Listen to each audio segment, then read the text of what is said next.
শৃঙ্খল মুক্তির ৫৬ বছরে বাংলাদেশ, মহান স্বাধীনতা দিবসে বীর শহীদদের স্মরণ।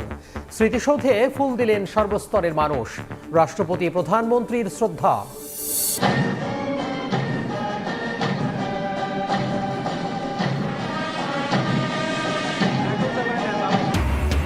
দেড় যুগ পর জাতীয় প্যারেড গ্রাউন্ডে বর্ণাঢ্য কুচকাওয়াজ, মনোমুগ্ধকর ফ্লাইপাস্ট ও প্রতিরক্ষা সক্ষমতা প্রদর্শন উপভোগ করলেন রাষ্ট্রপতি, প্রধানমন্ত্রী।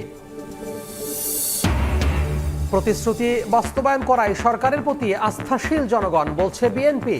দুর্নীতিমুক্ত দেশ গড়তে ঐক্যবদ্ধ হয়ে কাজ করার আহ্বান বিরোধী দলের।